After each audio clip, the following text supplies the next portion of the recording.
ఏంటండి అందరూ ఎలా ఉన్నారు? అసలు ఈ చిలకడ దుంపలు చూస్తుంటే మేమైతే దినుసుగడ్డలు అంటామండి. చిన్నప్పుడు నాకు మా అన్నయ్యకి చిన్నపాటి యుద్ధమే జరిగేదండి. మా ఊరికి పక్కన తండా నుంచి ఎడ్ల బండి మీద వేసుకొని తీసుకొచ్చేవాళ్ళు. మా అమ్మ వాళ్ళని చేను దగ్గర నుంచి రాగానే డైరెక్ట్గా ఆ బండి దగ్గరికి తీసుకెళ్ళి కొనిపించుకునే వాళ్ళమండి. అంత ఇష్టం అండి ఇవంటే. ఇప్పుడు చాలా రేరుగా దొరుకుతున్నాయి. సరే ఇవి ఎలా ఉడకబెట్టుకునే విధానం మీకు చెప్తానండి. ఫస్ట్గా అయితే చిలకడ దుంపలు శుభ్రంగా కడుక్కున్నాను. కడుక్కొని ఒక స్టీల్ పాత్రలో అండి, స్టీల్ పాత్ర అయితే మాడకుండా ఉంటుంది. ఒక స్టీల్ పాత్రలో ఆ ముక్కల్ని వేసి దాని మీద బెల్లం పౌడర్ చల్లాను. బెల్లం పౌడర్ చల్లి కొన్ని వాటర్ లైట్గా కొన్ని వాటర్ పోసాను అంతేనండి. పైన చల్లాను అంతే. వాటర్ చల్లి అవి ఆ వాటర్ ఇంకిపోతే అవి సరిపోతుందండి. అది ఎమ్మటే మెత్తగా ఉడుకుతుంది. సో పెద్ద ఎక్కువ టైం కూడా పట్టదు మనకి. చూసారు కదండి, ఇగో ఇలా అవుతాయి. చాలా దగ్గరగా అవుతాయి. పైన అంతా మీకు ఉడికినట్టు చాలా దగ్గరగా వస్తుంది.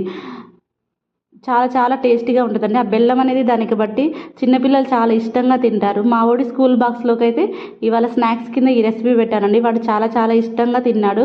సూపర్ మమ్మీ అని నాకు కామెంట్ ఇచ్చాడు కూడా. Thanks for